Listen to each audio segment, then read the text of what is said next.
Kitalo nnyo, kitalo ddala eky'omugagga Aponye abadde amanyikiddwa ennyo ng'omu ku bagagga mu kibuga Kampala. Abamu ababadde basinzaamu properties ennyingi mu kibuga wano Kampala. Weewaawo ng'abantu abasinga obungi baali tebamanyi properties ze, ng'abasinga obungi bamanyiko Aponye Mall eno yokka eri wano opposite ne paaka enkadde. Naye omwami ono abaddemu n'ebizimbe omwo ebiwerako, kubanga abaddemu ne zi hotels ez'enjawulo, ayinamu supermarkets ez'enjawulo.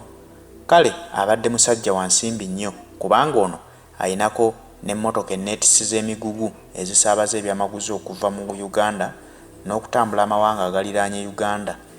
Ng'oyo ye mugagga wa Aponye Mall, amannya g'amatuufu ye Apollo Nyegemehe. Ono yafiiridde mu kabenje ka mmotoka bw'abadde ng'agenda mu kitundu ky'ewaabwe okuziika mutuuze munne yafudde olunaku lw'eggulo.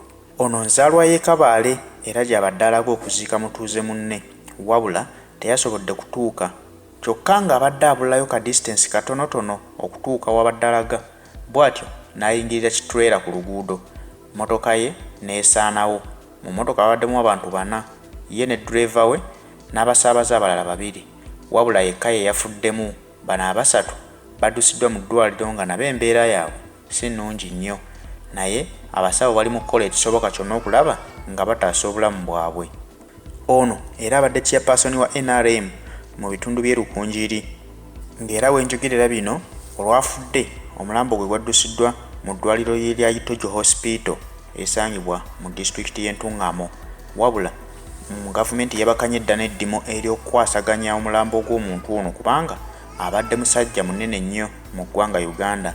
Gavumenti yalina okukola ku nteekateeka z'okuziika kwe, era omulambo baabakanye edda nagwo ne baguggyayo mu ddwaliro lya Itojo Hospital nga guleetebwa e Kampala budde bwonna, bongera okugukolako n'okutegeka enteekateeka zitya ze bagenda okuguziikamu mu bitiibwa. Yo poliisi yabakanye edda n'ogwayo ogw'okunoonyereza accident eno yazze etya. Bagamba yatomedde kimotoka kye yasanze ku kkubo. Kati yo poliisi eri mu kunoonyereza, ndowooza eyagala ezuule ensonga ey'enjawulo eyawukana ku eyo gye batugambye nti yalumbaganya kimotoka. Jjukira omugagga ono abangi omutegeera yayatiikirira nnyo mu biseera bya 2020 bannayuganda bwe babeerera ku muggalo, nga bagamba nti ono yeyagabiriranga gavumenti emmere gye baaliisa bannayuganda bwe babeerera mu muggalo ogwali ogw'ekitalo ennyo nga tebasobola kuva waka, nga yawanga gavumenti obuwunga n'ebijanjaalo bye baagabiranga abanaku, bye batugambanga nti abatasobola kwetuusaako kyakulya bye balina okufuna ku mmere eyo. Omugagga Aponye yagiguzangayo mu gavumenti, bwetyo gavumenti nesobola ogisaplayinga eggwanga lyonna lyonna okutuuka ku abo abaali bateesobola.